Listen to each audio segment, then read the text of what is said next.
Chapter 29, Multitasking. This chapter is updated by novels.pl. On the drill ground, Zhang Yuochen fought against Situlinjian fiercely. The sword shadow and spear collided with each other, which let out a deafening bang, boom. Gripping a long spear in his hands, Situlinjian stabbed it into the ground, shattering the flagstone, turning it into gravel instantly. He spun his spear and then all of the gravel flew toward Zhang Yuochen. Bang! Bang! Zhang Yuochen swung his sword and chopped straight down. All of the gravel was smashed and altered into stone powder immediately. Then Situlinjian seized his chance and tried to stab at the chest of Zhang Yuochen through the stone powder. While Situlinjian was immersed in complacency since he thought he was sure to win, his eyes then blurred suddenly and a sword shadow flashed before him. All he saw was a streak of blue sword radiance. Then Situlinjian felt a pain in his wrist. His long black spear slipped out of his grip and flew from his hand. It was Zhang Yuochen who left a deep wound on his wrist, very close to cutting off his right hand. I still have a chance to win, Situlinjian said to himself. Situlinjian was being absent-minded when his long spear flew out of his fist. He immediately sobered and dashed toward Zhang Yuochen. This time, Situlinjian intended to plant his fist in the face of Zhang Yuochen. Zhang Yuochen realized that Situlinjian was going to strike to win. Want another round of fighting?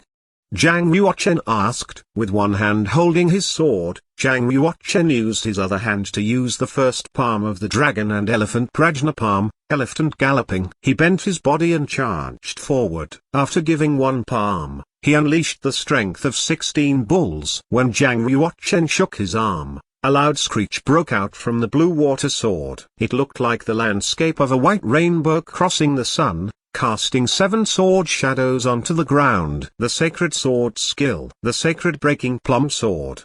By integrating his palm technique with his sword technique, Zhang Yuochen used them at the same time. It was almost like Zhang Yuochen had split into two, and he made the attack simultaneously and smoothly with each hand. His fighting capacity was suddenly doubled. Boom! When Situlinjian's fist made contact with Zhang Yuochen's fist, he was surprised to find that the palm strength of Zhang Yuochen was quite violent and the equivalent to his fist. After all, Situlinjian could manifest the strength of 16 bulls. He wondered if Zhang Yuochen could also break out such awesome power. Situlinjian had no time to really think about it since Zhang Yuochen was thrusting his sword toward him again. Phhf! A blast of sharp sword breath whipped through Situlinjian, leaving a red sword mark on his neck. Zhang Yuochen easily shifted between his palm and sword, forcing Situlinjian to keep stepping back. Situlinjian had never seen someone separate his left hand from his right hand. They could work independently without any difficulty. He thought that it was like contending with two incarnations of Zhang Yuochen, thus landing himself in a defensive position. It was not long before he had another 2 wounds caused by Zhang Yuochen's sword. I failed. Situlinjian gave in and had no intention to continue fighting. Zhang Yuochen stopped his attack and withdrew his sword, planning to exit the drill ground. Situlinjian asked, "Can you tell me how you were able to accomplish that level of multitasking? One hand for the palm, the other hand for the sword. It seems impossible." Turning around, Zhang Yuochen glanced at Situlinjian and answered, "When your spiritual power is strong enough, you are able to do 2, 3, or even 4 things at the same time." Do warriors also need to practice their spiritual power?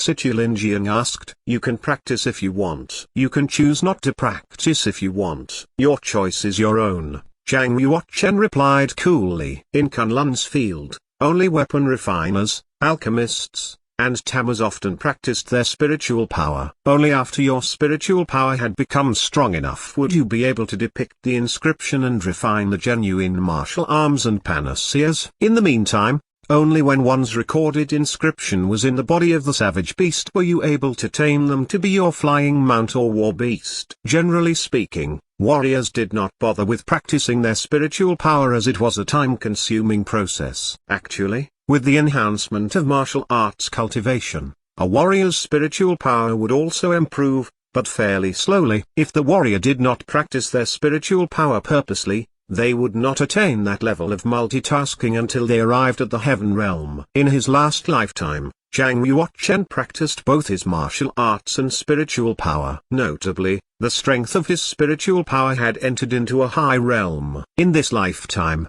he had been reborn into this weak body. Although he had lost all of his cultivation, his spiritual power had been retained. With his present spiritual power level, he could achieve multitasking, doing even 3 things at one time. When Situlingian gave up the battle, the sound of a Triton's trumpet and a war drum came from the military drill ground, which officially announced an end to this year's year-end assessment. Arranged from high to low, the top 5 for the year-end assessment were Zhang Yuochen, Situlingian, Zhu Kai, the 5th Prince, and Lin Ningshan. The top 5 young geniuses would get an extra reward besides the opportunity to practice in the Savage Gods pool. Zhang Yuochen obtained the armor of a 6th class genuine martial arm called the Ice Fire Kilin armor. Recognized for its great value and amazing defensive power, it was said to be refined from the scales of the king of the savage beasts, a Kilin. When compared to a warrior from the same class,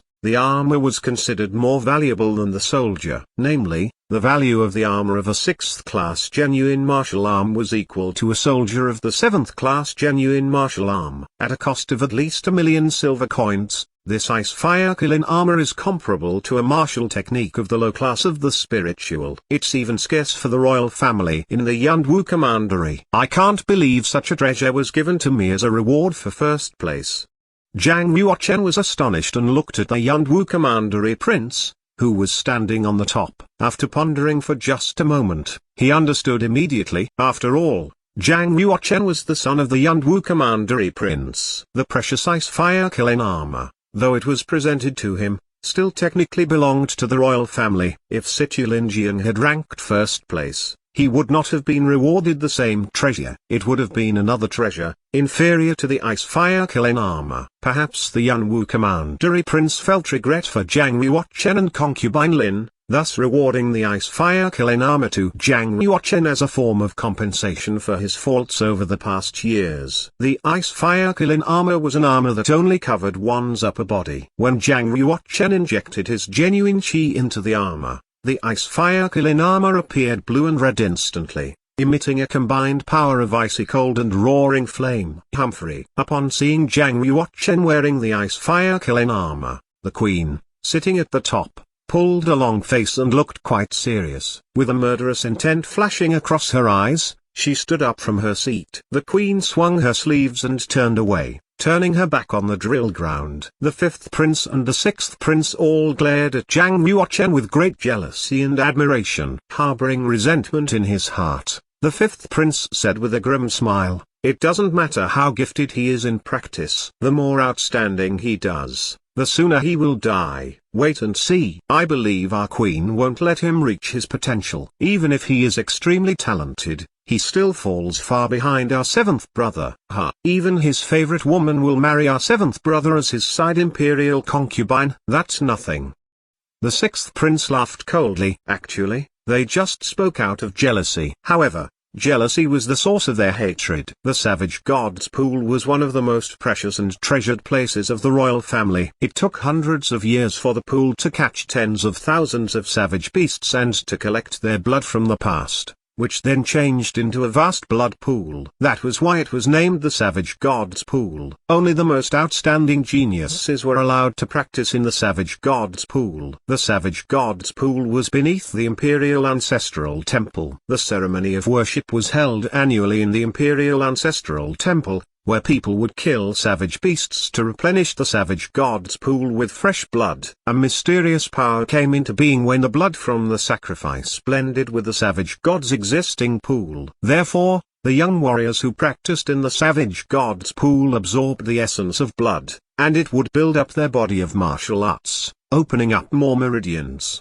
The greater the talent of their warrior, the more benefits he would gain. Under the guidance of the minister, Zhang Yuochen, Situlingian, Zhu Kai, the 5th prince, and Lin Ningshan were brought to the Imperial Ancestral Temple. Anyone who enters the Imperial Ancestral Temple should kowtow to the great emperors and queens of the past in Kunlun's field. Everyone should show respect to them, especially to the Holy Queen of Majesty and Morality, Empress Kaiyao, my lord. She governs the world and enjoys the majesty in all directions. Wish her a forever young and eternal life. The minister was piously praying and reading aloud while kneeling on the ground. Empress Kaiyao, my lord. She governs the world and enjoys the majesty that is in all directions. Wish her a forever young and eternal life. Situlinjian, Zhu Kai, the fifth prince, and Lin Ningshan read and prayed. They knelt and kowtowed to the stone statue of Empress Kaiyao. Only Zhang Yuochen stood still, showing no respect but was filled with a bitter hatred for her. Kaiyao, wait for me. I will come to see you when I succeed in my cultivation. Zhang Yuochen thought to himself. 800 years have passed. You probably don't know that the one you killed 800 years ago was reborn anew.